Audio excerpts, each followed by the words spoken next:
The rain fell in thin, relentless sheets over the small town of Willow Creek, washing over the dark green lawns of Pine Hill Cemetery and turning the fresh earth of the gravesite into soft, dark mud. It was the kind of gray, heavy day that seemed designed specifically for grief, cold, damp, and quiet, as if the whole world had slowed down just to watch me say goodbye to the man I loved more than life itself. I stood under a large black umbrella, my fingers white-knuckled around the handle, trying desperately to hold myself together, trying not to crumble into the pieces I felt myself splitting into with every second that passed. Beside me, my son, Ethan, stood perfectly still. At 10 years old, he was tall for his age, with the same warm hazel eyes and curly brown hair his father had. And right now, his small face was solemn, his shoulders straight and brave in his dark navy suit. He held tight to my other hand, his grip firm and steady, an anchor in the storm that had become my life. It had been only 3 weeks since the phone call that changed everything, the call no wife ever wants to receive, the call that shatters your world in a single sentence. There was an accident. Mrs. Henderson, I am so sorry. My Daniel had been driving home late from work, rain pouring down just like this, when a truck had lost control on the slippery highway and slammed into his small sedan head-on. The doctor said he hadn't suffered, that it had been instant, that he hadn't felt a thing. It didn't matter. It didn't make the hollow, aching void inside my chest any smaller, or the silence in our house any less deafening, or the reality that I would never see his smile or hear his laugh or feel his arms around me ever again any less true. Daniel had been everything to me. We had met in college, fallen in love almost instantly, married young, built a life together brick by brick. He was kind, hardworking, gentle, and patient, the kind of man who remembered every small detail, who brought me flowers just because, who read bedtime stories to Ethan every single night, even when he was exhausted from work. He was the kind of man everyone liked, everyone respected. And now, he was gone. The service had been beautiful, the priest speaking kind words about love, devotion, and a life lived well. Friends and neighbors had come up to me one by one, hugging me tight, whispering words of sympathy, telling me how sorry they were, telling me what a wonderful man Daniel had been. My parents had flown in from Chicago, standing close by, holding me, crying with me, doing everything they could to support me. But I barely felt any of it. I was moving through the day like a ghost, numb, disconnected, just trying to get through each moment without breaking down completely. But then there was Aunt Martha. I saw her coming long before she reached me, cutting through the crowd of mourners like a ship through calm water, her expression sharp, unreadable, her posture stiff and proud. She was my mother's older sister, 65 years old, wealthy, opinionated, and had spent my entire life finding ways to remind me that I was never quite good enough, never quite successful enough, never quite up to standard in her eyes. She lived in a big house in the wealthy part of town, drove expensive cars, wore designer clothes, and measured every single thing in life by money, status, and appearances. Her husband, Uncle Richard, was a successful businessman, loud and imposing, and together, they were the kind of couple everyone either admired or avoided. And Martha had never liked Daniel. From the moment I first brought him home to meet the family, she had looked down on him. Daniel came from a modest background. His parents were teachers. He worked as an engineer for a local firm. He was kind and humble and happy with simple things. To Martha, that wasn't enough. He wasn't rich enough. He wasn't ambitious enough. He didn't have the right connections. He didn't drive the right car or live in the right neighborhood. She had spent years making little comments, little jokes, little digs about him. Oh, Daniel works so hard, it's a shame it doesn't pay better. Or, you live in such a cozy little house. Sarah, Martha would never be happy in something so small. Or, Richard just bought a new boat? I suppose Daniel prefers to save his money, doesn't he? I'd always ignored it. I had always defended him. I had always told her that we didn't need what they had, that we had love, that we had happiness, that we had everything that mattered. Daniel had just smiled, squeezed my hand, and told me not to worry about it, told me that Martha was just unhappy, that people who were truly happy didn't feel the need to put others down. But deep down, her words had always stung.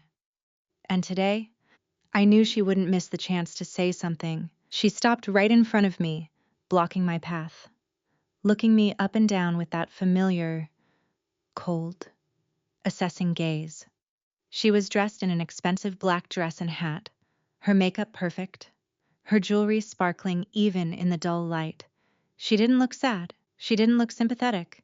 She looked satisfied, like something had finally happened that proved she had been right all along. "Well," she said, her voice loud enough that several people nearby turned to look, sharp and clear over the sound of the rain.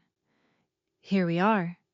It's a terrible thing, of course, tragic, but I suppose it was always going to end this way, wasn't it?" I blinked, confused, tired, too heartbroken to deal with her games right now. "What do you mean?" "Martha Daniel was killed in an accident. It was terrible luck. That's all." She let out a short, sharp laugh, shaking her head like I was a foolish child. "Oh, Sarah, always so naive. You married a man who drove old cars, worked long hours for little pay, lived on the dangerous side of town, refused to take out proper insurance or invest properly. You lived on the edge, dear. You lived like people who don't expect things to last. And now look, it didn't last. Daniel is gone. And here you are, young widow, single mother, left with nothing but debts and a small house and a child to raise all on your own. What on earth are you going to do now, I wonder?" Every word hit me like a slap in the face. I stood frozen, feeling the blood drain from my cheeks, feeling tears burn hot and sharp behind my eyes. Not tears of grief this time, but tears of pure, stunned hurt. She wasn't here to offer comfort. She wasn't here to say goodbye. She was here to judge me, to tell me that my life with Daniel, the life I had loved so much, the life I thought was perfect, had been a mistake all along. She was here to tell me that I was right where she always thought I would end up alone, struggling, a failure. She leaned in closer, lowering her voice just enough to make it feel personal, but still loud enough for everyone within 10 feet to hear her cruel, cutting words. "You know, Sarah, it really is such a shame. You could have done so well for yourself. You were pretty, smart, came from a good family. You could have married someone like Richard, someone successful, someone who has money, who has status, who can take care of you properly, someone who is still alive." She paused, letting that hang in the air, smiling a cold, smug smile that made my stomach turn. "At least my husband is still alive. Richard is safe. Richard is successful. Richard built a life that is solid, secure, built to last. Daniel, well, Daniel was always just less than what you deserved, less than what I have, less than enough. And now you see it, don't you? You see exactly what choosing love over security, choosing simple over grand, choosing him over someone better got you. You got nothing, just a grave, and a widow's weeds, and a hard, hard life ahead of you. I almost feel sorry for you, Sarah, almost." It was the cruelest thing anyone had ever said to me, crueler than anything I could have imagined hearing on the worst day of my life. She wasn't just insulting Daniel's memory. She wasn't just insulting our marriage. She was telling me that the love of my life, the man who had been my whole world, the man who had given me everything he had, who had been kind and loyal and wonderful, had been worthless, that he hadn't been good enough, that his life, our happiness, had been a mistake, that I was right to be pitied, right to be looked down on, right to be treated like someone who had failed at life just because the man I loved was dead. I opened my mouth to answer, to defend him, to scream at her, to tell her to go away, to leave me alone, but the words wouldn't come. My throat was closed up tight, my chest heaving with silent sobs I refused to let out, my vision blurring with tears. I felt small. I felt humiliated. I felt like I was 10 years old again, standing in her living room while she told me my clothes were wrong, my grades were average, my dreams were silly. I felt like everything she said was true, that I had made a mistake, that Daniel hadn't been enough, that I was nothing now that he was gone. Around us, people were whispering. I heard the shocked gasps, the quiet murmurs, the awkward shifting of feet. My mother stepped forward, her face pale and angry, ready to say something, ready to pull me away, ready to tell Martha exactly what she thought of her. But before she could, I felt Ethan's hand tighten around mine. I looked down. My son, my brave, sweet boy.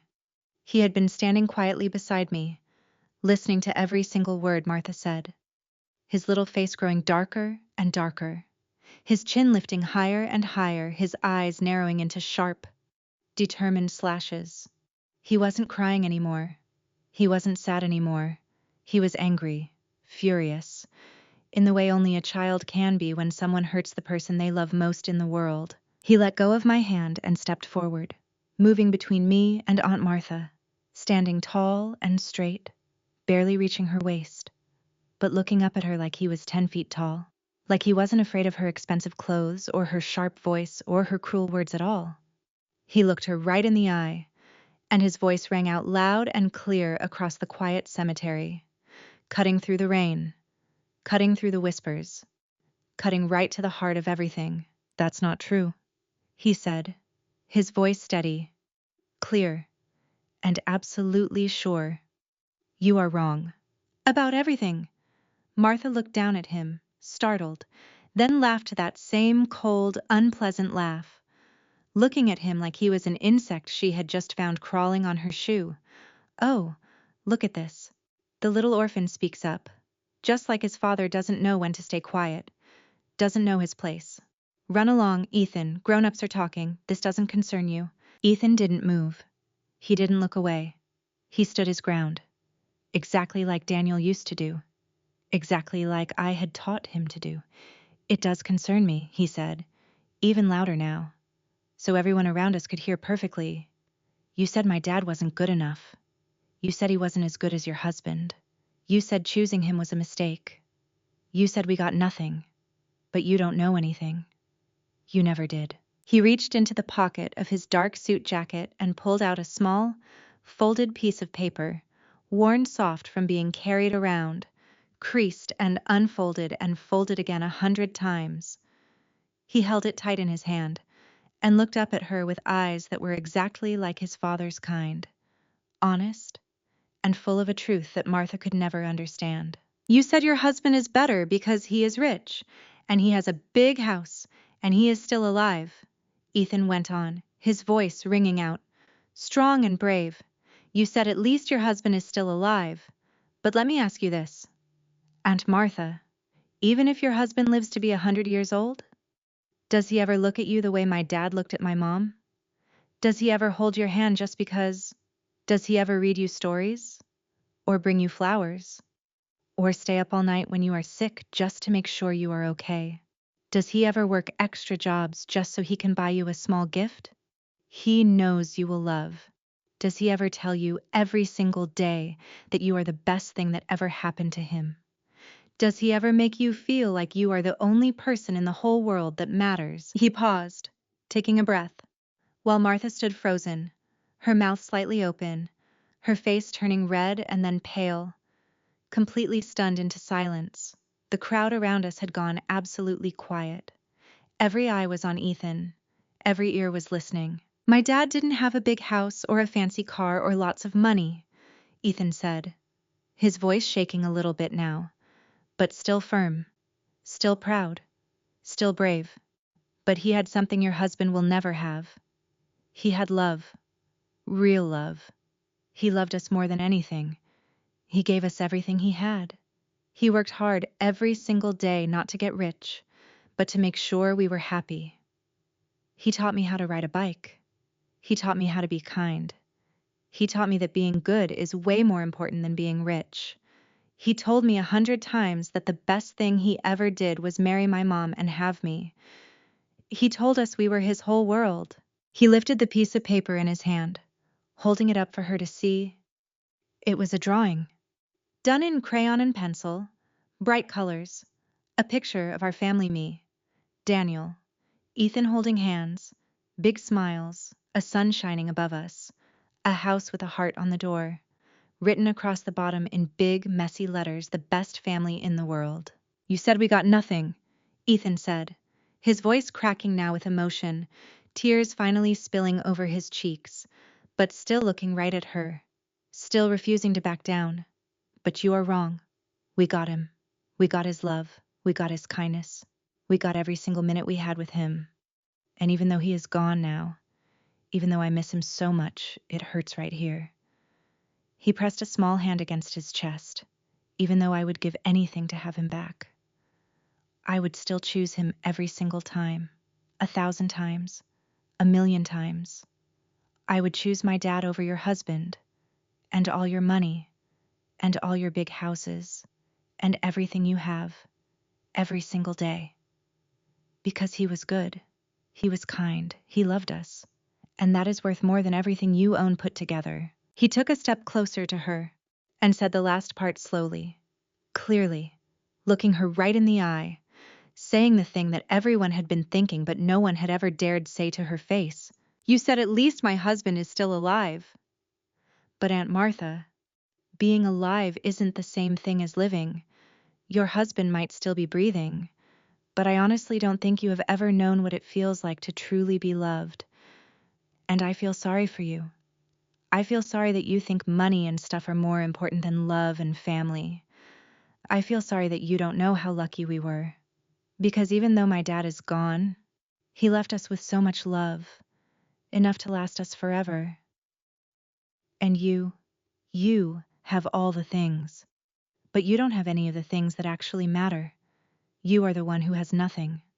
Not us. Silence. Absolute, stunned silence fell over the entire cemetery. No one moved. No one spoke. The rain kept falling, soft and steady. But it felt like the whole world had stopped turning just to listen to a 10-year-old boy speak the truth that had been hidden for so long. Martha stood there, her face drained of all color, her mouth hanging open, her eyes wide with shock and disbelief and something that looked almost like shame.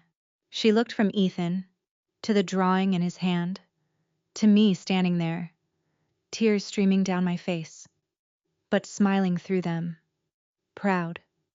So incredibly proud of my brave, wonderful boy.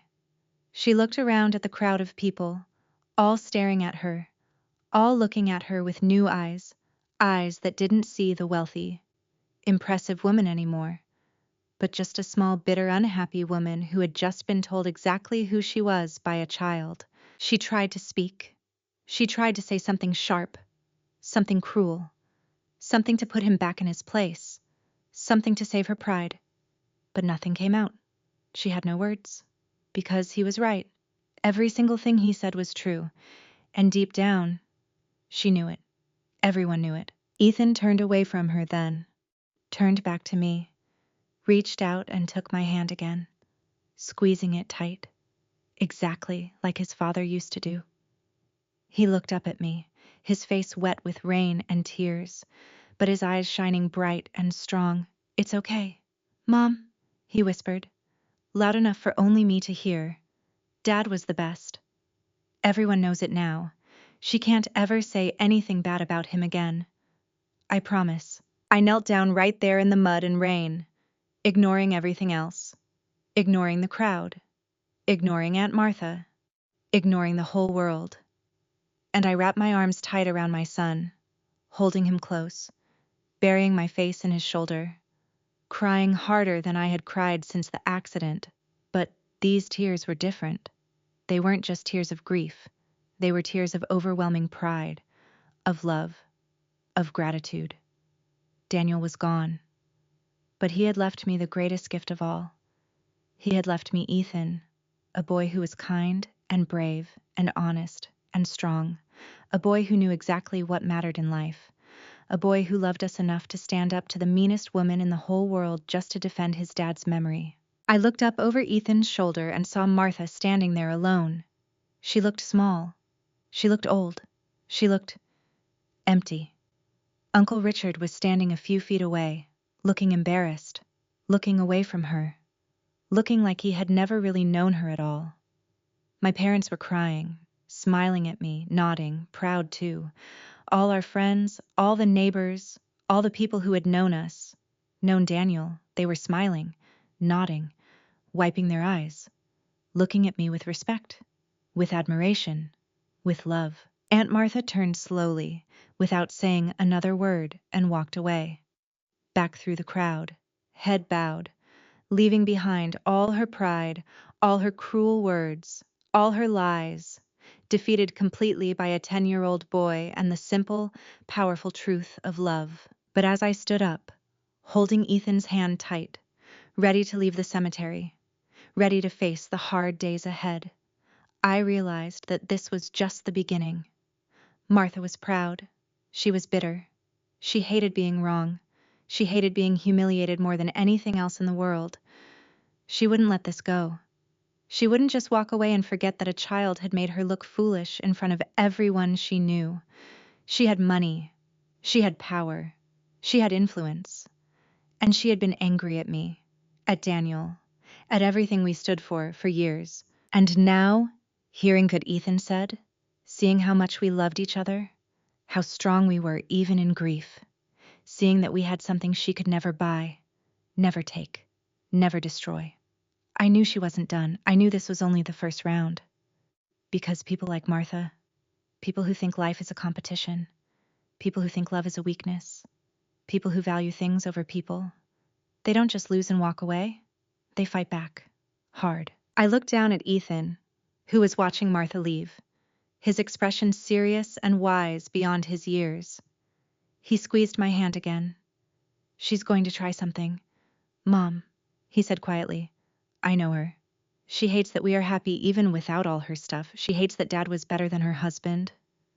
She hates that we don't need her. I nodded slowly, looking toward the road where Martha's expensive car was parked, waiting for her. I know, baby, but it's okay. We have each other. We have Dad's love. We have everything that matters. And whatever she does, we will handle it. Together. Just like Dad would have wanted. But deep inside, as we walked away from Daniel's grave, as the rain stopped and the sun began to break through the clouds, casting soft golden light over the cemetery, I felt a cold, heavy knot tighten in my stomach. I knew Martha. I knew how her mind worked. I knew that today, in front of everyone, we had won. We had defended Daniel. We had told the truth. We had shown everyone what really mattered. But Martha wasn't just going to try to hurt me or Ethan now. She wasn't just going to try to say mean things or make our lives difficult. She was going to try to take everything. She was going to try to prove that she was right, that we were wrong, that love wasn't enough, that money and power were the only things that counted. She was going to try to break us. And I had a feeling, a terrible, heavy feeling, that she had been planning something for a long time, long before the funeral, long before Daniel died, maybe even long before the accident. I looked back one last time at the fresh mound of earth, at the flowers piled high on top, at the name carved into the stone, Daniel James Henderson, loving husband, beloved father, 1985-2025. Watch over us. Daniel, I thought, squeezing Ethan's hand tighter, help us be strong, because whatever comes next, I have a feeling it's going to be the hardest thing we have ever faced. And we are going to need every bit of love and strength you left us to get through it. The drive back to our small house on Oak Street was quiet, the car moving slowly through the wet streets of Willow Creek. Ethan sat in the back seat, his chin resting on his hand, staring out the window, his face still serious, still carrying the weight of everything that had happened. My mother sat beside me in the passenger seat, reaching over every few minutes to squeeze my hand, her eyes red-rimmed, her expression a mix of profound sadness and fierce, unwavering pride.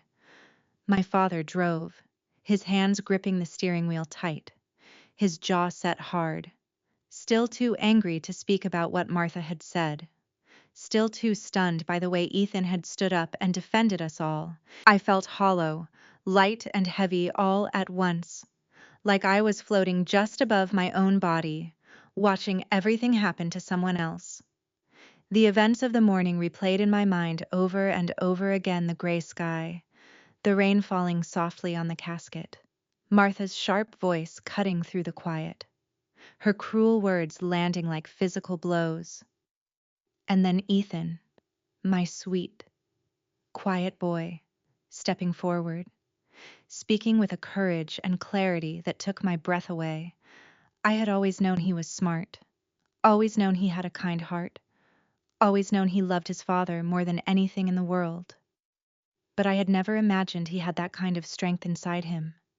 To stand up to Martha, to face down her sneers and her wealth and her power, to say exactly what needed to be said in front of everyone, it was something even I hadn't been brave enough to do in 26 years of knowing her. And yet, beneath the relief and the pride, there was that cold, heavy knot of fear I had felt at the cemetery.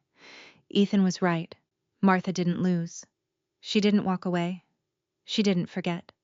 For her, life was a game, a competition where there were winners and losers, and being seen as weak, being proven wrong, being humiliated by a child in front of half the town, that wasn't just an insult to her.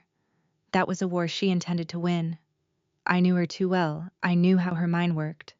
I knew that every time she smiled politely, every time she acted gracious, every time she said she was only looking out for us, she was calculating, planning, finding ways to get exactly what she wanted. We pulled into the driveway, and for a moment, I just sat there, looking at our home. It was a modest two-story house built in the 1950s, with blue siding, a white picket fence, and a small garden out front that Daniel had spent hours tending to every spring and summer. It wasn't big, it wasn't fancy.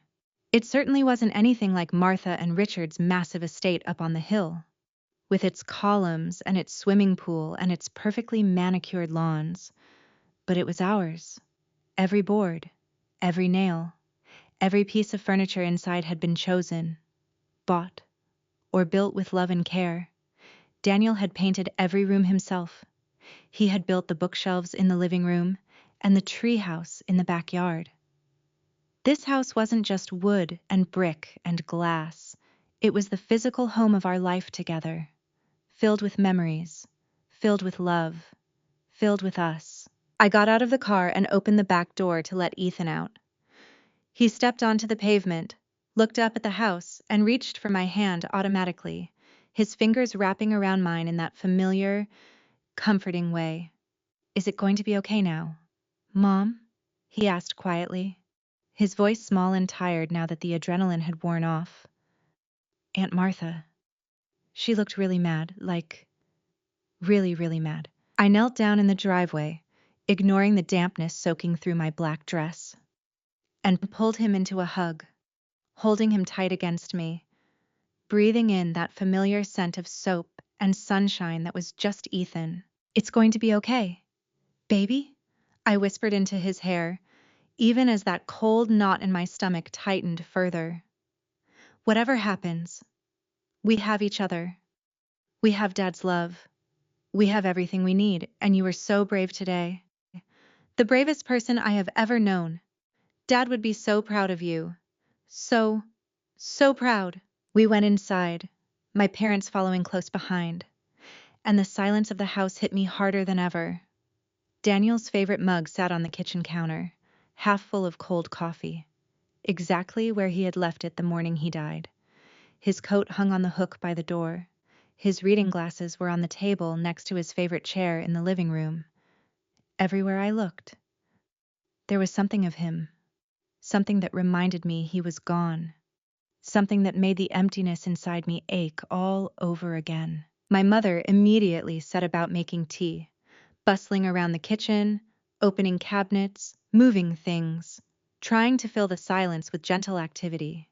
My father sat Ethan down at the dining table and started talking softly to him, praising him, telling him how proud he was, telling him he had been the man of the house today, exactly like his father would have wanted. I wandered into the living room and sank down onto the sofa, burying my face in my hands, exhausted, heartbroken, and deeply, deeply worried. Around mid-afternoon, the doorbell rang. I froze. My parents looked up, surprised. We weren't expecting anyone. Most people had already come by the house over the last 3 weeks, bringing food, sending flowers, offering condolences. The funeral was over. Usually, after something like this, people gave you space, gave you time to grieve alone. My father stood up. I'll get it. He walked to the door, opened it, and I heard voices low, polite, familiar voices. A moment later, he stepped back, and Aunt Martha walked into our house. She stood just inside the doorway, looking around with that same cold, assessing gaze she had used at the cemetery, her eyes sweeping over our furniture, our rugs, our decorations, our small, cozy home, like she was inspecting a garage sale and finding everything far below her standards. Uncle Richard followed behind her, looking uncomfortable, his face red, his eyes avoiding mine, looking like he would rather be anywhere else on earth than standing in our living room. Martha wasn't wearing black anymore. She had changed into a crisp gray suit, expensive and sharp. Her hat gone, her hair pulled back tight, her face set in a calm, professional expression that was somehow even more frightening than her sneers had been earlier. She looked like a woman on a mission, a woman who had come to finish what she started. "Sarah," she said, nodding at me coolly, then turning her gaze to my parents. "Robert, Elaine, I hope you don't mind us stopping by. There are things we need to discuss. Important things. Things that couldn't be said in front of everyone at the cemetery." My father stepped between her and me, his posture stiff, protective. "I think you've said quite enough. Martha, you humiliated Sarah and Daniel's memory in front of the whole town this morning. You insulted a dead man and a grieving widow. And then, well, you hurt Ethan. You know what we all think of your opinions now. I think it would be best if you left." Martha smiled a thin, cold smile that didn't reach her eyes. "Oh, Robert, always so dramatic. I didn't come here to argue. I didn't come here to insult anyone. I came here to help. Believe it or not, despite everything, I am family. And I know things. I know things that Sarah needs to hear, things that are going to affect her future, and Ethan's future. Very, very soon." She looked past my father, right at me, her eyes sharp and bright and terrifyingly sure of herself. "May we sit, or would you prefer I say what I have to say, standing right here in the doorway, for the neighbors to hear?" I hesitated. Part of me wanted to scream at her to get out, to never come back, to leave us alone forever. Part of me wanted to slam the door in her face and lock it and never speak to her again. But another part of me, the part that remembered how she operated, the part that remembered she always had an angle, always had information no one else had, always knew exactly which buttons to push, was curious and afraid. She said she knew things about Daniel, things about our future. I stood up slowly, my legs feeling heavy and weak. "It's okay, Dad. Let them sit. Let's just get this over with." We all moved into their living room. Martha and Richard sat together on the sofa, straight and stiff, looking completely out of place in our comfortable, lived-in space. My parents sat on chairs on either side of me, protective barriers between me and them. Ethan came and stood right next to me, leaning against my leg, staring at Martha with wide, suspicious eyes, exactly like a guard dog watching for danger. Martha waited until everyone was quiet, until she had all our attention, until the tension in the room was thick enough to cut with a knife. Then she opened her purse, pulled out a thick stack of papers bound together with a paper clip, and set them carefully on the coffee table in front of her, tapping them once with a perfectly manicured fingernail. "Sarah," she began, her voice soft, reasonable, almost kind, the voice she used when she was about to deliver the worst news possible. You were very upset this morning. I understand that. Grief makes people say things, do things, believe things that aren't exactly accurate. Ethan is a sweet boy. He loves his father. He believes everything Daniel ever told him. And you, well, you loved him so much. You never wanted to see anything wrong with him. You never wanted to admit that maybe, just maybe, he wasn't quite the man you thought he was. My heart skipped a beat. What are you talking about? Martha, what is this? She picked up the top sheet of paper and held it out, her expression sad, almost pitying. These are documents. Sarah, bank statements, loan agreements, credit reports, bills. I had my people pull them together this afternoon, just as soon as we got back from the cemetery. Because I knew what you didn't. I knew what Daniel hid from you for years. She leaned forward, her voice dropping lower, making it feel intimate, secret, terrible.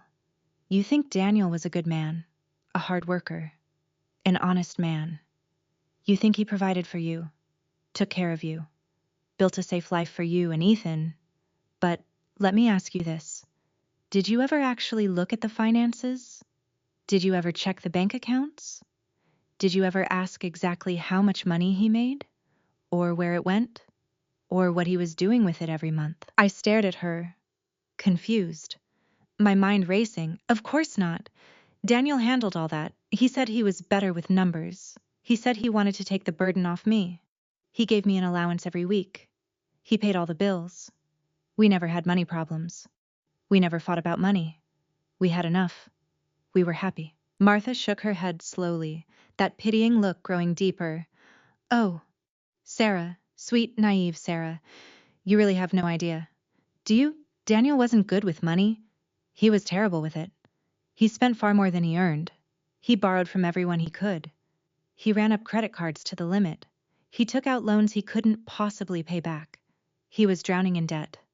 My dear, drowning, and he hid it from you. He lied to you. He made you think you were comfortable, that you were safe, that you had savings, when in reality, you had nothing. Nothing but bills and debts and empty accounts. She set the paper down and picked up another one, holding it up so I could see the official letterhead. This is the mortgage on this house. Sarah, did you know it's almost double what the house is actually worth? Daniel refinanced it 3 times in the last 5 years, taking cash out every time, spending it on, well, God only knows what. Vacations, gadgets, bad investments, who knows? But now that he is gone, the bank is going to want their money, and you won't be able to pay it. You'll lose this house. Sarah, you and Ethan will be out on the street within 6 months. My mother gasped, reaching for my hand, her face pale. That's a lie. Martha, you're making this up. Daniel wasn't like that. He was responsible. He was careful. We talked about it. He told us he had savings, that he was investing for the future. Martha laughed softly, shaking her head. He told you what he wanted you to believe, just like he told Sarah, just like he told everyone. But the numbers don't lie. Elaine, look at them. These are official records. You can check them yourself if you don't believe me. Daniel Henderson was deeply in debt. And worse. She paused for dramatic effect, picking up another paper, her eyes gleaming with a terrible, excited light. Worse than the money problems. Sarah is what he was doing to try and fix it. Did you know he started gambling small at first, then bigger and bigger? Horse races, sports, casinos. Richard saw him there once, 2 years ago, playing high-stakes poker, losing thousands in a single night. Richard told me, we didn't want to say anything. We didn't want to break your heart. We hoped he would stop. We hoped he would fix it. But he didn't. He just dug the hole deeper and deeper, and then she took a breath, looking right at me, delivering the final blow slowly, cruelly, perfectly. And then there was the insurance. My blood ran cold. Insurance, life insurance. Sarah, Daniel had a policy, a big one, a very big one, $2 million. He took it out exactly 1 year ago. And you know what the clause says? It pays out double in the event of an accident. $4 million. Sarah, $4 million for you and Ethan. If he died in an accident. She leaned back, watching my face carefully, enjoying every second of my confusion, my fear, my growing horror. And here is the interesting part. The part no one else knows. The part I found out just this week, when I started looking into things. Daniel wasn't just in debt. Sarah, he was desperate. He owed money to dangerous people, people who don't care about courts or laws or polite conversations, people who break legs to get what they are owed. And he had no way to pay them back. Unless he died. Silence filled the room, heavy, suffocating silence. You aren't saying, my father began, his voice rough with anger and disbelief. I'm not saying anything, Robert, Martha replied smoothly. I'm just presenting the facts. Daniel was broke. Daniel owed dangerous people a fortune. Daniel had a life insurance policy worth $4 million if he had an accident. And then, suddenly, on a rainy night, driving a car he knew had bad brakes, driving a route he never usually took, he has a terrible fatal accident. Isn't that convenient? She looked at me, her eyes hard and cold and victorious. You spent all morning telling everyone how wonderful Daniel was, how perfect, how kind and honest and good. You told me I didn't know anything about him. Well, Sarah, you didn't know anything about him. You didn't know he was in debt. You didn't know he gambled. You didn't know he was desperate. You didn't know he was hiding a whole life from you. And now you are going to find out that the man you loved, the man you held up as a hero, the man Ethan defends like a saint, wasn't just imperfect. He was dangerous. He was reckless. And there are people, insurance investigators, creditors, police, who are starting to ask questions about his death, questions about whether it was really an accident at all, questions about whether Daniel Henderson didn't just die, but maybe he arranged it just to give you the money, just to get out of the mess he made. It felt like the floor had fallen out from under me. I sat there frozen, staring at Martha, staring at the papers in her hand, staring at the terrible, impossible words she was saying.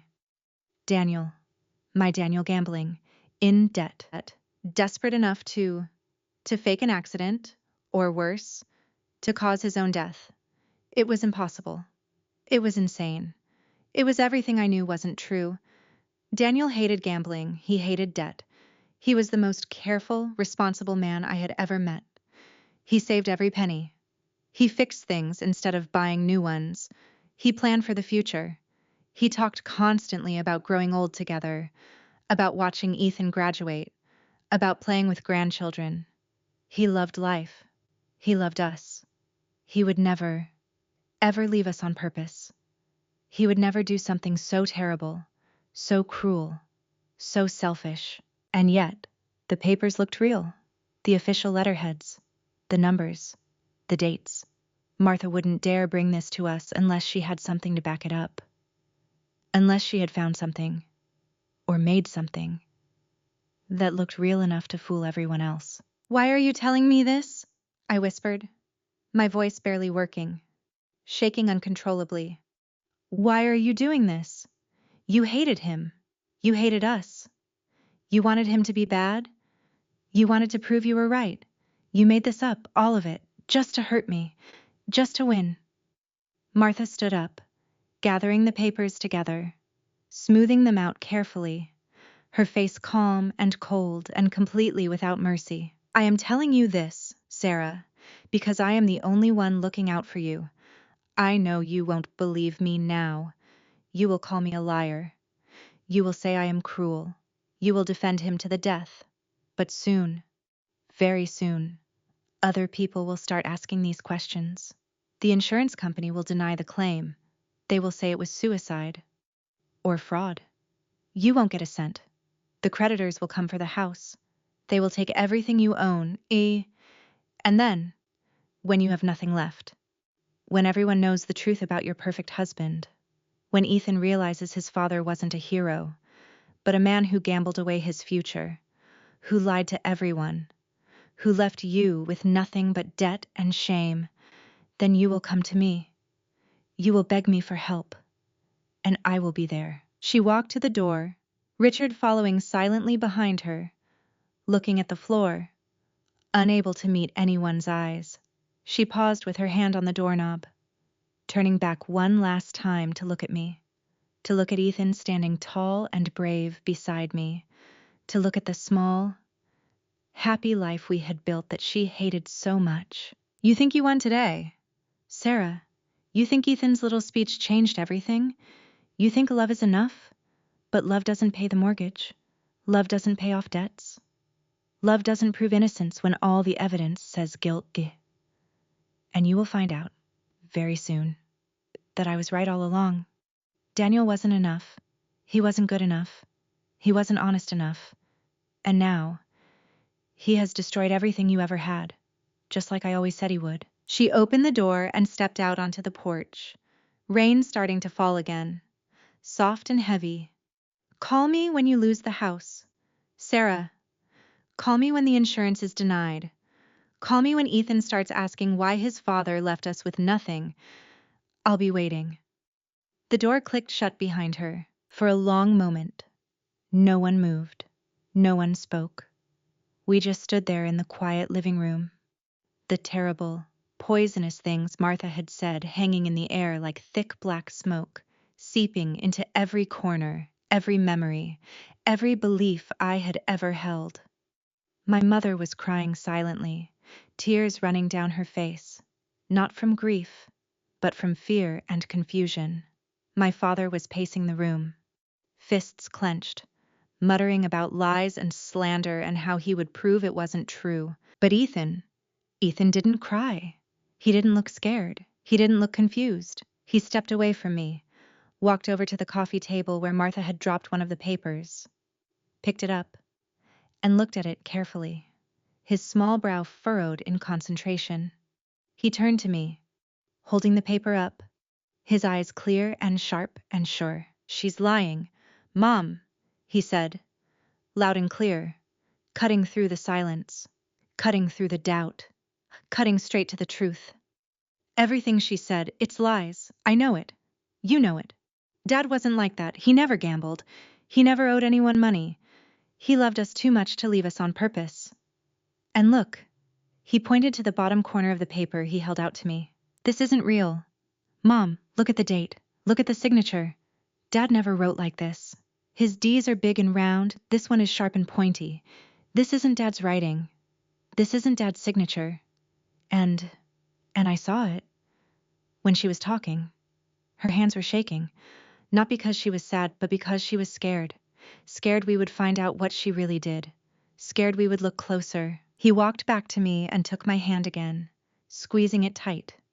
Exactly like he had done at the cemetery. Exactly like his father used to do. She didn't just come here to tell us bad things about Dad. Mom, she came here because she's scared. She came here because she knows something we don't. She came here because she knows we are going to find out the truth. And she wants to confuse us. She wants to make us doubt Dad before we even start looking. I looked down at my son, at his brave little face, at the paper in his hand, at the terrible things Martha had said, at the doubts creeping into my mind despite everything I knew. She had planted seeds, seeds of doubt, seeds of fear, seeds that would grow and grow unless I tore them out by the roots right now. Ethan, I whispered, kneeling down to his level, gripping his shoulders tight. If she's lying, if the papers are fake, if everything she said is made up, then why? Why would she do this? What does she gain from destroying Daniel's name? From making us look like failures? From making people think he was a bad man? Ethan looked me right in the eye. And for a second, he looked so much like Daniel it took my breath away. Wise, calm, seeing things everyone else missed. Because if Dad is bad, Mom, then whatever happened to him, whatever really happened that night, it looks like his fault, not anyone else's. My heart stopped. You think You think she knows something about the accident? You think she had something to do with it?" Ethan didn't answer right away. He just looked toward the door, toward the driveway, where Martha's expensive car had been parked, toward the big house up on the hill where she lived with all her money and all her power and all her secrets. "I don't know, Mom, but I know one thing. Aunt Martha hates us. She hates that we were happy. She hates that Dad was better than her husband. She hates that we love each other more than she loves anything. And she hates that Dad left us everything, even though she tried so hard to take it all away. She's been planning this for a long time. Mom, she wasn't just mad about what I said today. She was mad because today we started winning, and she can't let us win. She will do anything to break us. Anything." He looked back at me, his expression serious and determined. "She said we'll lose the house. She said the insurance won't pay. She said everyone will turn against us. She said we'll beg her for help. But she's wrong. Mom, just like she was wrong about everything else. We aren't going to lose. We aren't going to beg. We aren't going to believe her lies. We are going to find out the truth. We are going to prove Dad was good. We are going to prove she is lying. And we are going to find out exactly what really happened that night." He reached into his pocket and pulled out the crumpled drawing again, the one he had shown her at the cemetery. The one of our happy family. He smoothed it out and laid it carefully on the coffee table, right on top of Martha's fake papers, covering them up completely. "Dad left us a lot of things. Mom, he left us love. He left us memories. But I think he also left us clues. He knew she was coming. He knew she would try to hurt us.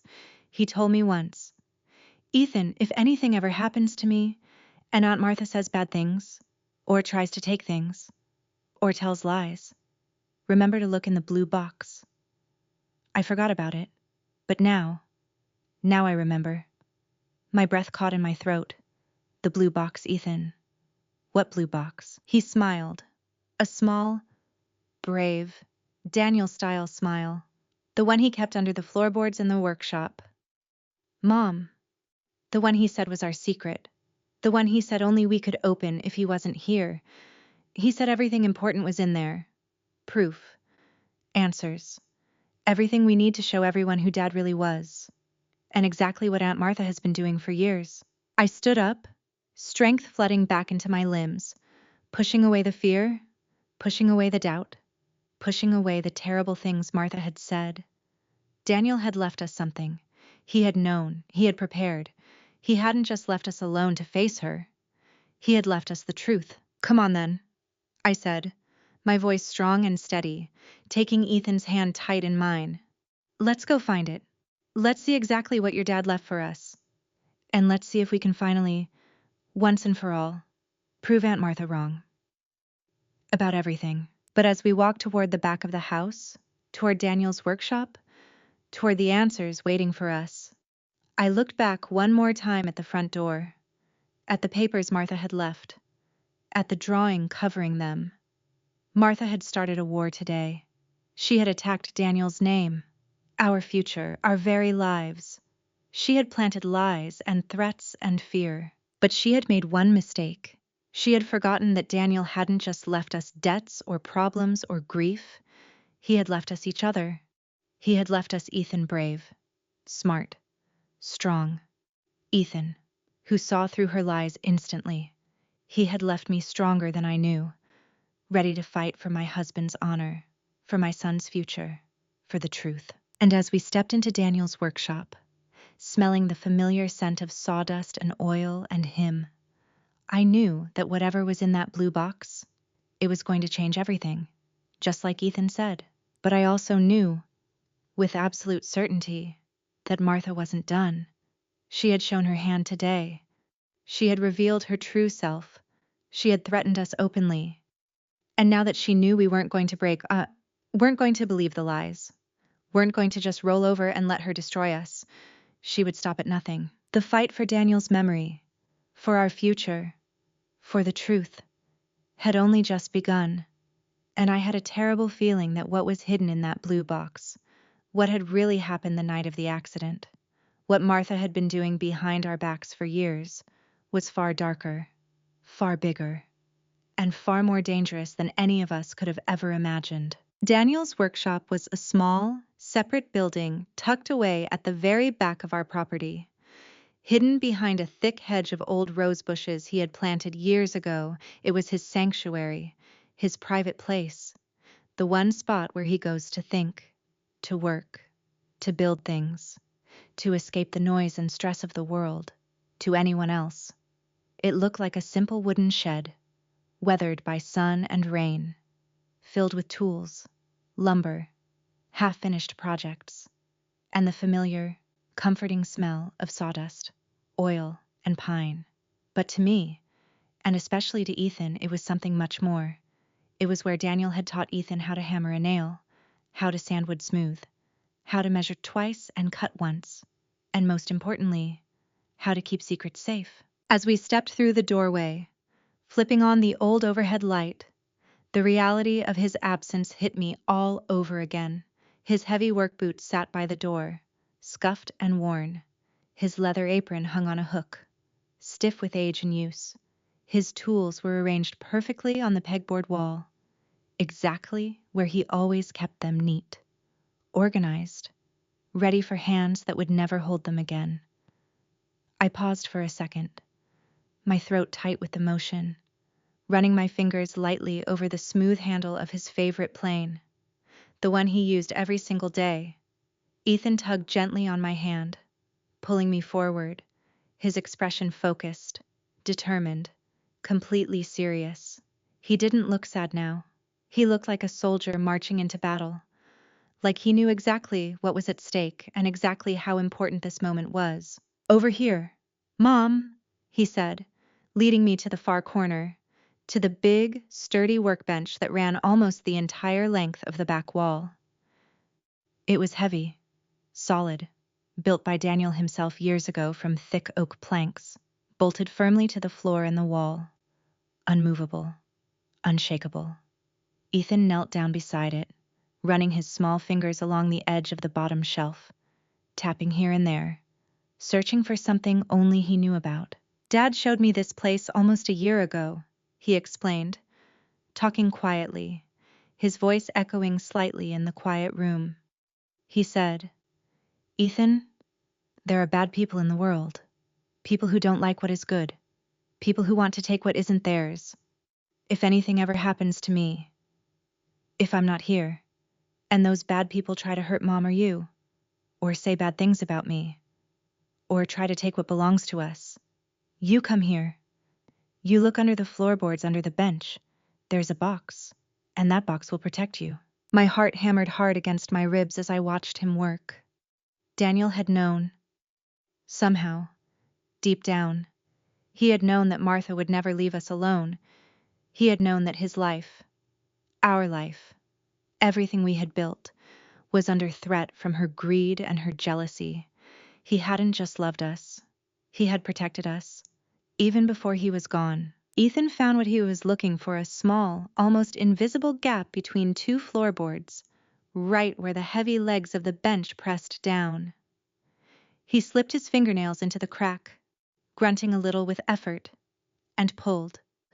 With a soft, dry creak, the board lifted up, revealing a dark, hollow space beneath. I knelt down beside him, shining my phone light into the opening. There it was, just like he said, a small box, roughly the size of a shoebox, painted a deep, bright blue, the paint chipped and worn in places, tied shut with a piece of strong, rough twine. I reached in and lifted it out. It was heavier than it looked, solid, packed full. I held it in my hands, feeling the weight of it, feeling the weight of everything it represented: secrets, safety, truth, the future of our family. I looked at Ethan, and he nodded solemnly, his eyes shining bright in the dim light. "Open it. Mom, everything is there. Everything she said was a lie, and everything she did to make it look true. It's all in there. Dad said so." I untied the twine and lifted the lid. Inside was organized carefully, divided into neat piles, each wrapped in clear plastic to keep them safe from dust and dampness. There were stacks of envelopes, thick folders, notebooks, photographs, receipts, official documents, handwritten letters, and small, odd items that I couldn't immediately identify. On top lay a single sheet of paper, folded neatly, written in Daniel's familiar, clear handwriting, addressed simply to Sarah and Ethan, my whole world. My hands shook as I unfolded it. I began to read out loud, my voice soft but steady. Ethan leaning close beside me, listening to every word. My dearest Sarah and Ethan, if you are reading this, then I'm gone. And Aunt Martha has already come for you. She has said terrible things about me. She has told you I was in debt, that I gambled, that I lied, that I left you with nothing. She has shown you papers that look real, that say terrible things. She has tried to make you hate me, or at least doubt me, because she knows that as long as you love me, as long as you believe in me, she can never truly win. She hates our love. She hates our happiness. She hates that we have something she can never buy, never steal, never destroy. And she has spent years planning how to take it all away from you. I knew she would do this. I knew from the very first day we met that she would never accept me, never accept us, never be happy unless she was the most important person, the richest person, the one everyone listened to. But over the last few years, things changed. She stopped just being mean and rude. She started being dangerous. She started digging, searching, looking for anything she could use against me, against us. She wanted to break us apart. She wanted you, Sarah, to come crawling back to her, to beg for her help, to admit that she was right and I was wrong. And when she realized she couldn't break us, she decided to take everything instead. Everything she told you today about money, about debts, about insurance, it is all a lie. Every single word. The papers she showed you forgeries. She paid people to make them look official, to make them look real. She has the money. She has the connections. She has done this kind of thing before, many times, to many people, to get what she wants. But she made one mistake. She didn't know I was watching her. She didn't know I was keeping records. She didn't know I knew exactly what she was doing, exactly who she was paying, exactly what she was planning. Everything you need to prove the lies and to prove the truth is in this box. There are copies of real bank statements showing we have savings, showing we are debt-free, showing exactly where every dollar came from and where it went. There are letters from the bank, from our lawyer, from our accountant, proving the documents she has are fake. There are photographs of her meeting with people, lawyers, forgers, private investigators, people she paid to dig up dirt, or make up dirt, on me. There are recorded phone calls, yes. I recorded them where she talks openly about her plans, about how she is going to ruin me, about how she is going to take everything you have once I am gone.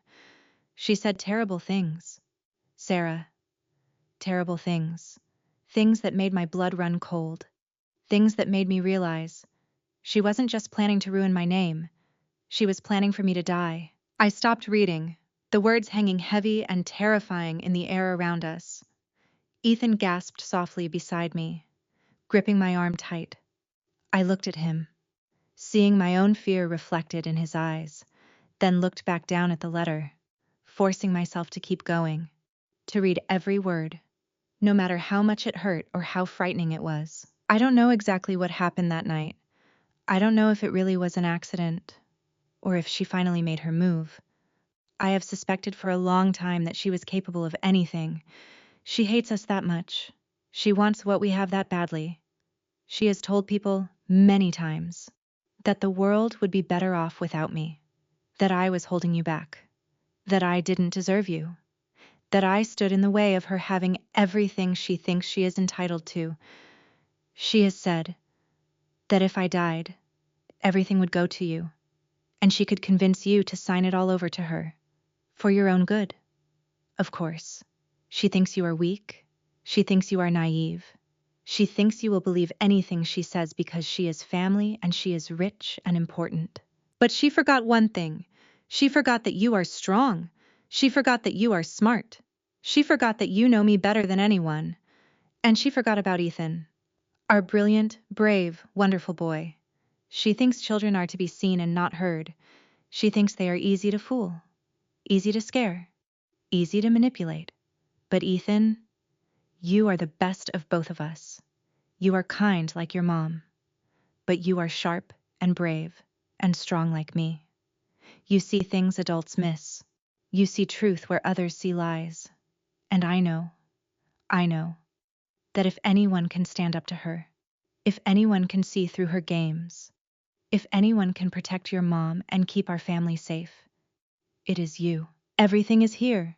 My loves, every proof, every witness statement, every receipt, every recording, every detail of what she has been doing for the last 5 years. I have names, I have dates, I have places, I have everything we need to show the world exactly who Aunt Martha really is. A bitter, jealous, greedy woman who has spent her whole life trying to destroy happiness she cannot understand, trying to take things she has no right to, trying to be important by making everyone else small. She will fight you. She will lie more. She will threaten you. She will use her money and her power and her influence to try and silence you, to discredit you, to make people believe her over you. She will say I was crazy, that I made this all up, that I was paranoid, that I was dangerous. She will try to take Ethan away from you. Sarah, she will say you are unstable, that you have no money, that you are raising him in poverty and sadness, that she can give him a better life. She will stop at nothing. Because this isn't just about money or property anymore. It is about winning. It is about pride. It is about proving she is right and we are wrong. And people like her, they will destroy everything and everyone just to say they won. But remember this, always truth is stronger than lies. Love is stronger than hate. We have something she will never, ever have. No matter how much money she has or how many people she controls, we have each other. We have integrity. We have love. And that is enough to defeat anything she can throw at you. Be brave. Be strong. Stick together. Trust no one outside our small circle. Go to our lawyer. Mr. Henderson, he is my cousin. He is family. He knows Martha well. He hates what she has done to this family over the years. And he will help you. Take everything in this box to him. Show him everything. And then, let the truth come out. Let everyone see her for what she really is. And then, finally, you will be free. I love you both. More than there are stars in the sky. Be safe. Be happy. And remember, I am always with you. In every memory, in every word, in every beat of your hearts. Forever yours. Daniel. Tears were streaming down my face, falling onto the paper in my hands, blurring the ink. But I didn't care. I cried not just from grief, but from overwhelming love, from awe, from gratitude. Daniel had known, he had known everything. He had prepared for everything. He hadn't just loved us, he had protected us, even from beyond the grave. He had seen Martha's true nature long before I did, long before anyone else did. And he had spent years quietly, carefully gathering the evidence we needed to defeat her. Ethan reached out and gently took the letter from my hands, folding it carefully and placing it back in the box, right on top of everything else, like he was tucking it in safe.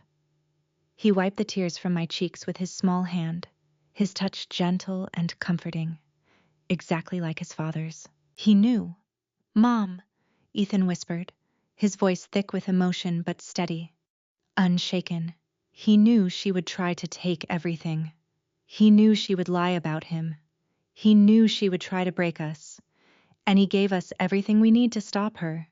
Just like I told you, Dad was always one step ahead of her. Always. We began to go through the contents of the box together. Slowly. Carefully. Item by item.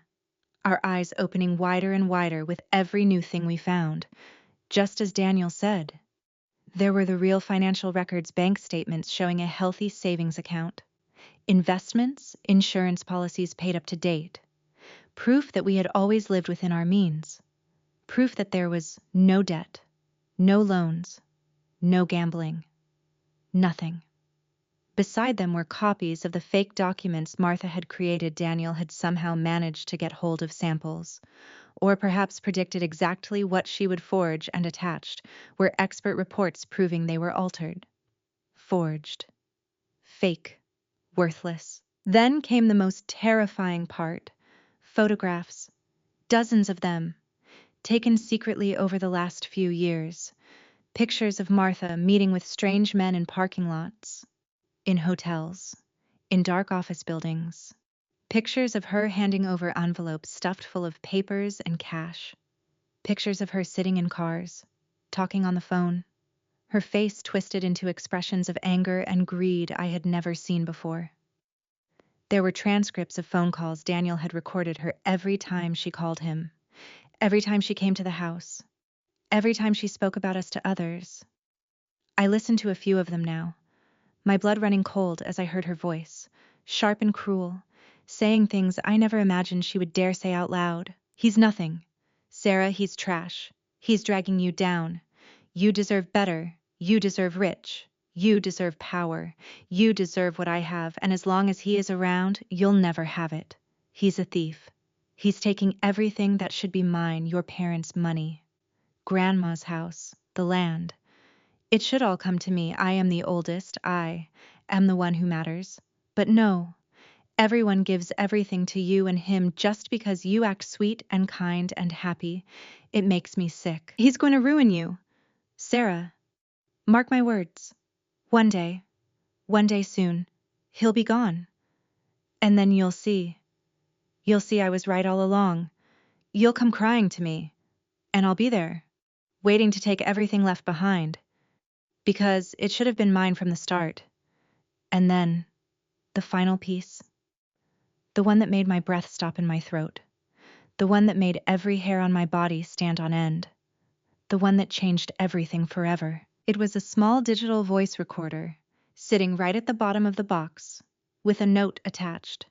Listen to this, the night of the accident. This is what happened. I pressed play, static, then voices, two voices, Martha's voice, cold, sharp, clear, and another voice I didn't recognize, deep, rough, dangerous. Did you do it? Martha asked, her voice tight with anticipation. Yeah, the man replied. Just like you said. Heavy rain. Slick road. I came up fast from behind. Flashed my lights. He swerved, lost control, hit the guardrail. Then I rammed him. Hard. No witnesses. Looks like a simple accident. Just bad weather. Bad luck. Perfect. Good, Martha said. Icy, cold, completely without mercy. Finally he is gone. Finally that obstacle is removed. Finally everything that belongs to him, everything that belongs to her is within my reach. She'll be devastated. She'll be lost. She'll believe whatever I tell her.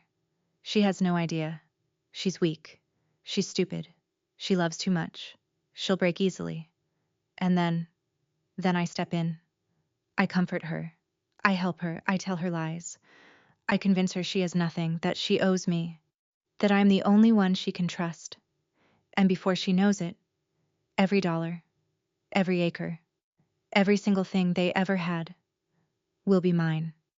Just like it should have been from the start. And my money, the man asked. You'll get it.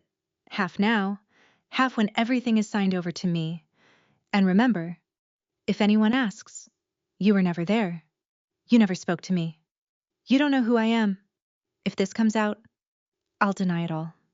And I have enough money to make sure no one ever believes you. Understand? Yeah, I understand. You're a cold woman. Martha, you'd sell your own family for $1. Martha laughed. A short, cruel, terrifying sound. Family, that word means nothing to me. Only power, only wealth, only winning. And today, I won. I won everything. Click. The recording stopped. Silence filled the workshop. Heavy, suffocating, absolute silence. I sat there, frozen, staring at the small black device in my hand, staring at the proof that my worst fears were true. It wasn't an accident. It wasn't bad luck. It wasn't fate. It was murder. Cold, calculated, deliberate murder. Martha had hated Daniel so much, had wanted our life, our home, our happiness, our money so badly, that she had hired someone to kill him. She had arranged the accident. She had planned it all along. And then, she had come to the funeral. She had stood over his grave. She had sneered at me. She had said those terrible words. At least my husband is still alive. She had mocked his memory. She had tried to destroy his name, his reputation, everything he stood for. She had tried to make me hate him, or doubt him, or believe he was a failure. She had tried to break me completely, so that I would be easy to manipulate, easy to control, easy to rob of everything I had left. She had killed him, and then she had stood there and bragged about it, in her own twisted way, right to my face, beside me. Ethan didn't cry, he didn't scream, he didn't look shocked. He looked sad, deeply, terribly sad, like he had suspected this all along, like he had known in his heart that Aunt Martha was capable of anything, even this. She killed him. Mom, he said quietly, his voice breaking slightly, tears finally spilling over. She hated us so much. She killed Dad just to try and take everything away. She thought if he was gone, and if she made us hate him or be ashamed of him, we would be nothing.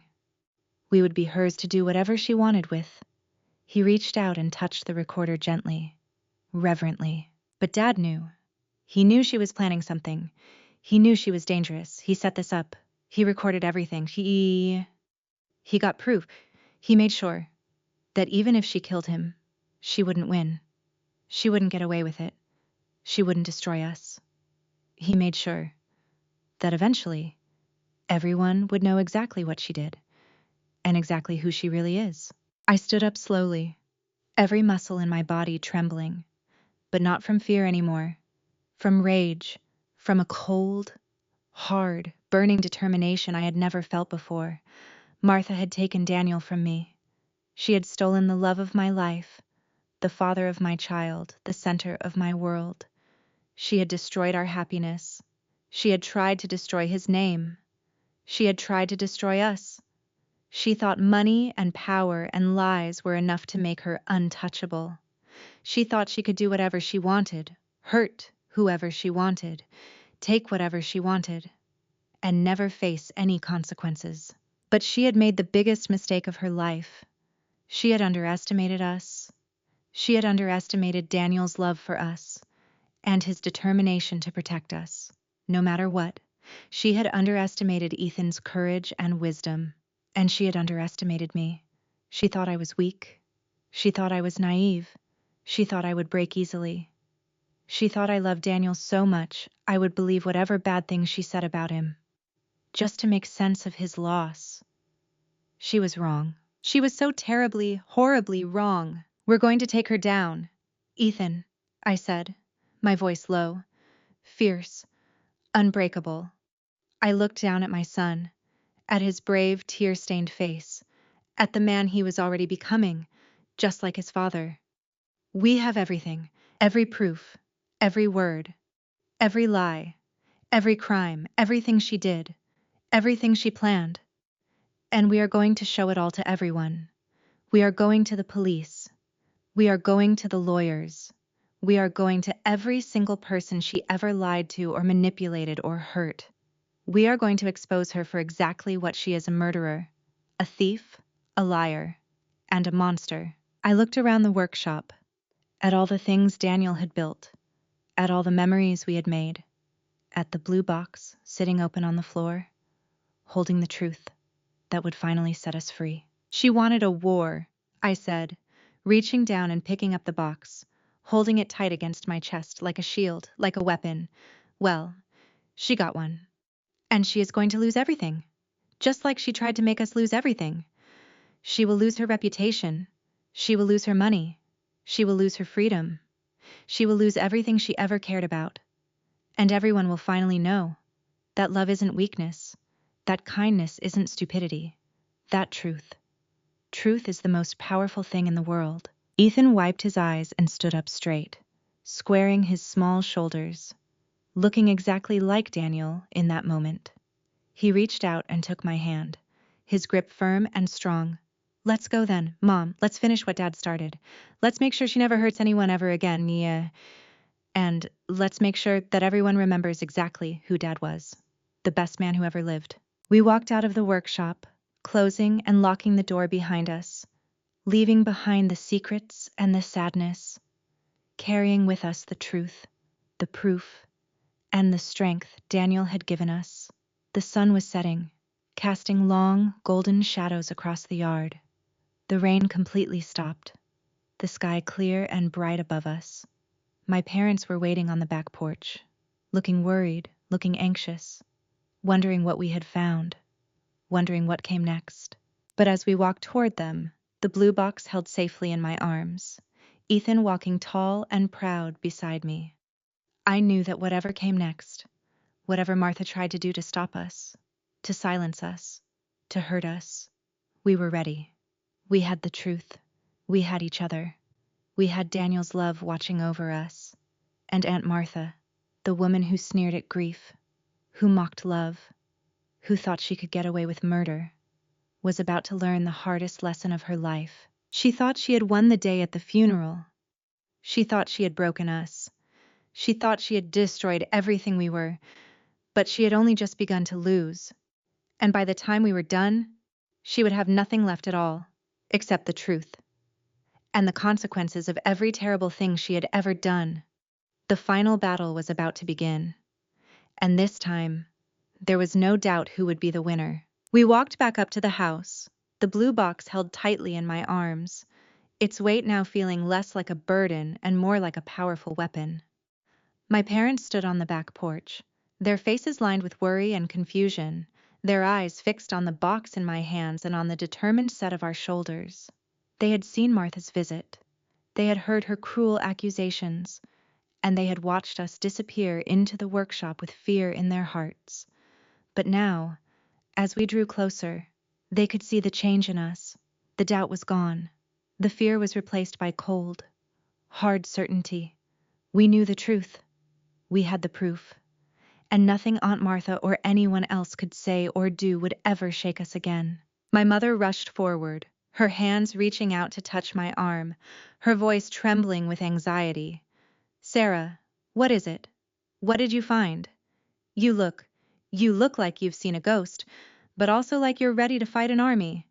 What happened?" I stepped past her into the kitchen and set the blue box carefully on the wooden table, right in the center, where the afternoon light fell directly onto it.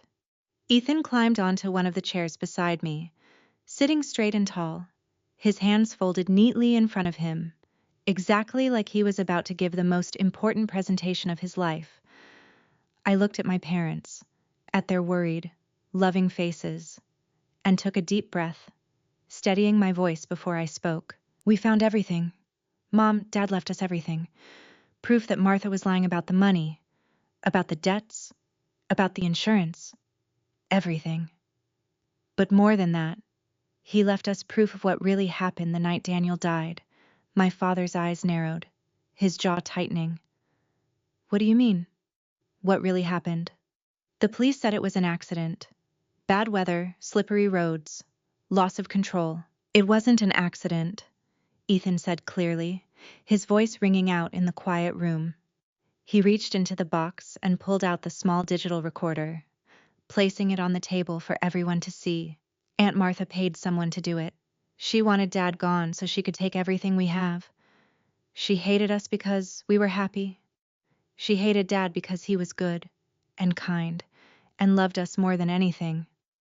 And she thought that once he was dead, and once she lied about him enough to make us hate him or be ashamed of him, we would be easy to control, easy to rob, easy to destroy." My mother gasped, her hand flying to her mouth, her face draining of all color. That's impossible. Martha is family. She's my sister. She wouldn't." "Listen," I said simply, and I pressed play. Once again, the voices filled the room, Martha's cold, calculating tones, the rough voice of the man she had hired, the terrible, undeniable confession of murder, fraud, and greed. My parents stood frozen as they listened, every word hitting them like a physical blow.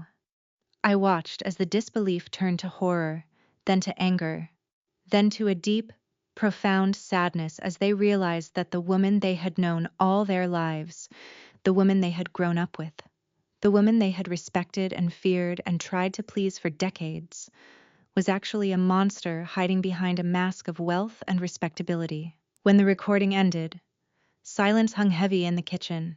My father was the first to move. He walked slowly to the table, sank into a chair, and buried his face in his hands, his shoulders shaking with suppressed rage and grief. My mother stood perfectly still, tears streaming down her face, staring at the recorder as if it had personally betrayed her. She killed him, she whispered, her voice broken. She killed Daniel. She arranged his death. And then she came to the funeral. She stood over his grave and said those terrible things. At least my husband is still alive. She knew. She knew exactly what she had done. She was bragging. In her own twisted way, she was bragging. Yes, I said softly. And she isn't done. She said she would take Ethan away from me. She said she would tell everyone I was unstable, that we were poor, that Daniel was a criminal, that we were worthless. She said she would use her money and her lawyers and her influence to destroy us completely. She thinks she is untouchable. She thinks because she is rich and powerful, she can do whatever she wants, hurt whoever she wants, kill whoever stands in her way, and never face any consequences. I reached into the box and began pulling out the rest of the contents, spreading them across the table for my parents to see the real financial records, the evidence of forgery, the photographs of her secret meetings, the transcripts of her phone calls, the names and addresses of the people she had paid, the years of proof documenting her hatred, her lies, her schemes, and her crimes. But Daniel knew. I continued, pride swelling in my chest as I looked at the evidence of my husband's love and protection. He knew exactly what she was capable of. He knew she was dangerous. He spent years gathering all this, just in case. He knew that if anything ever happened to him, she would come for us. And he made sure, absolutely sure, that she wouldn't win, that she wouldn't get away with it, that the truth would come out. My father lifted his head, his eyes red-rimmed but burning with a fierce, protective fire I had never seen before. He stood up slowly, straightening his shoulders, looking at the papers spread across the table, then at Ethan, then at me. Okay then, he said, his voice firm and strong. We know what we have to do. We go to the police. We go to the district attorney. We go to every newspaper, every news station, every single person in this town who ever listened to her, or admired her, or was afraid of her. We show them everything. We tell them everything. We make sure everyone knows exactly who Martha Carter really is. And we make sure she pays for every single thing she has done. He reached out and placed a hand on Ethan's shoulder, squeezing it gently but firmly. And you, young man, you were the bravest person at that funeral. You were the only one who dared speak the truth to her face. You defended your father's honor when no one else could. You saw through her lies instantly. Daniel would be so proud of you, so incredibly proud. Ethan sat up a little straighter, a small, sad smile touching his lips. Dad always said the truth is the strongest weapon there is, and that love is stronger than hate. He was right. Wasn't he? He was absolutely right, I said, reaching over to wrap my arm around him, pulling him close against my side. And now we used that truth to set us free. We moved fast. There was no time to waste. We knew Martha. We knew that, as soon as she left our house, she would be making plans, covering her tracks, paying people off, preparing her defense, and moving forward with her scheme to take everything we had. We had to strike first. We had to make sure she had no time to lie her way out of it, or use her money to make the evidence disappear, or hurt us again before justice could be served. We called Daniel's cousin, Mr. Henderson, the lawyer he had named in his letter. He arrived within 20 minutes, serious and quiet, and spent an hour going through every single item in the blue box, his face growing graver and graver with every page he read, every photograph he saw, every second of the recording he listened to.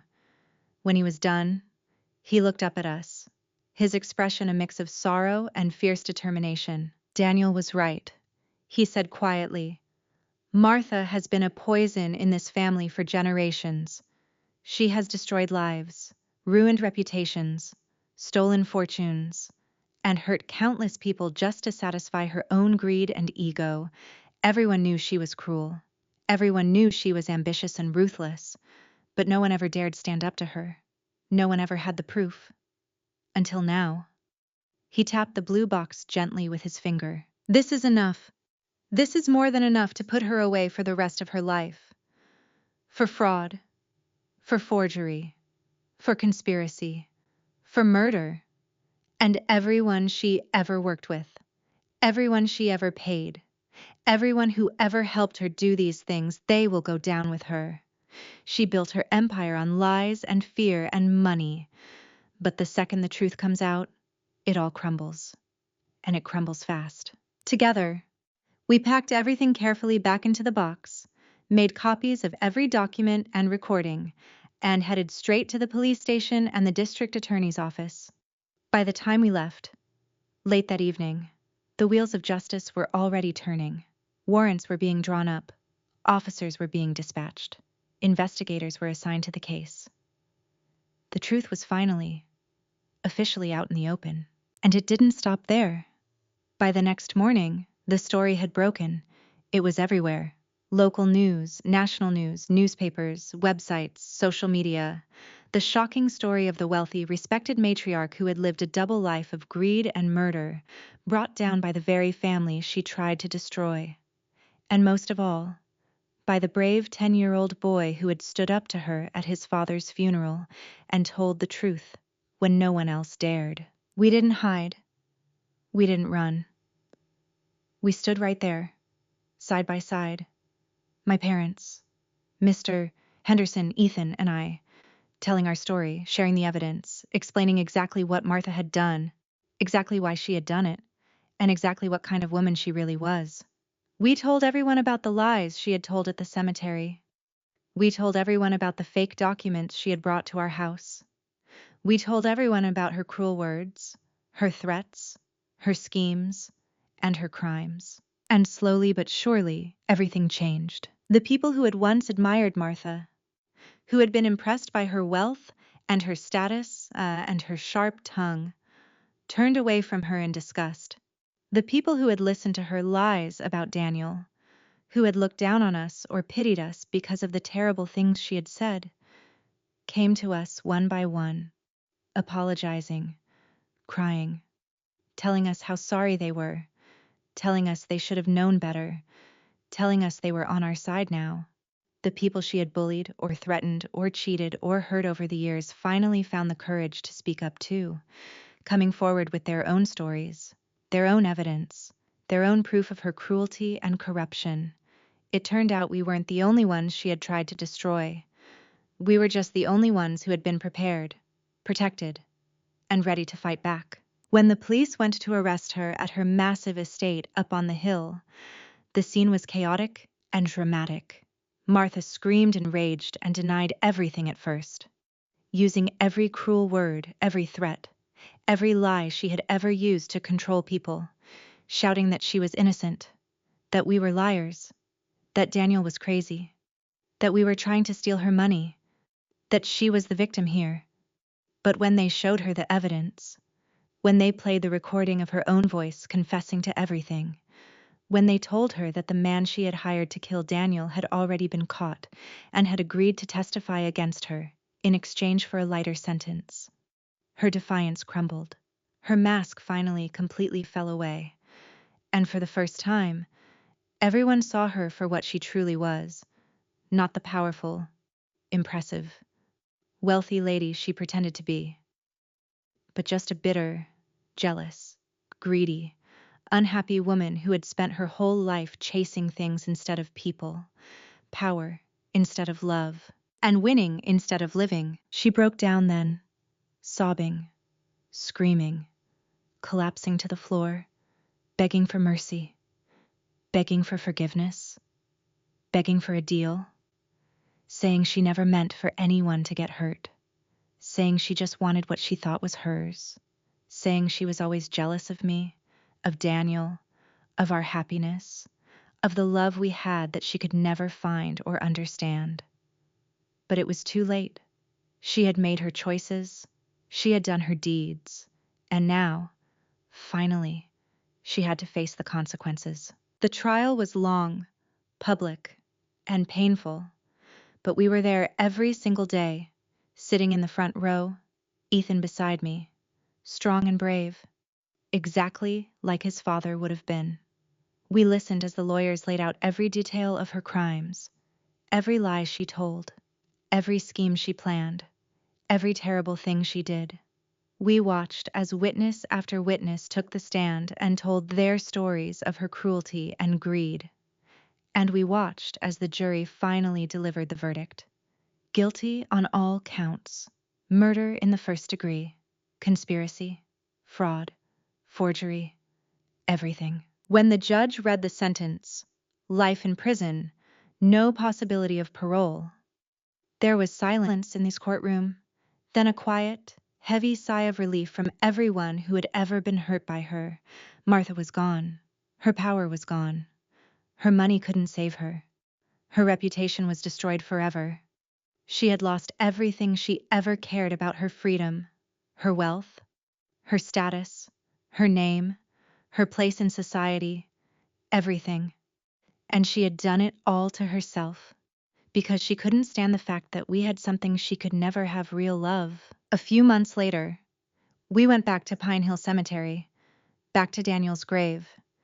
It was a warm, beautiful spring day, the sun shining bright, flowers blooming everywhere, the grass green and soft under our feet. Ethan carried a small bouquet of daisies, Daniel's favorite flowers, and knelt down to place them gently on the fresh grass covering his resting place. I stood beside him, my hand resting on his shoulder, looking down at the stone with Daniel's name, remembering everything that had happened, everything we had lost, everything we had gained. We had lost so much. We had lost Daniel, the center of our world, the love of my life, the best father a boy could ever have. We had gone through grief, pain, fear, lies, threats, and a public battle that had torn our lives apart and put them back together again. But we had gained something too. We had gained the truth. We had gained our honor back. We had gained the knowledge that Daniel was exactly the man we thought he was: good, kind, honest, brave, and so deeply, endlessly loving that he protected us even from beyond the grave. We had gained the respect of everyone who knew us. We had gained the freedom to live our lives without Martha's shadow hanging over us, without her lies poisoning our happiness, without her greed threatening everything we had. And most of all, we had gained each other, stronger, closer, more united than ever before. Ethan stood up and took my hand, squeezing it tight, exactly like he had done that terrible day at the funeral, exactly like he had done every day since. He looked down at the grave, then up at me, his eyes bright and clear and wise beyond his years. She was wrong, you know, he said quietly, his voice carrying easily on the soft wind. Aunt Martha, she was wrong about everything. She said at least her husband was still alive. She said we had nothing. She said love wasn't enough. But she was wrong. Being alive isn't the same thing as living. And we really lived. Dad loved us so much. We loved him so much. We had everything that matters. And even though he is gone, even though she tried to take it all away, we still have it. We still have his love. We still have each other. We still have everything that counts.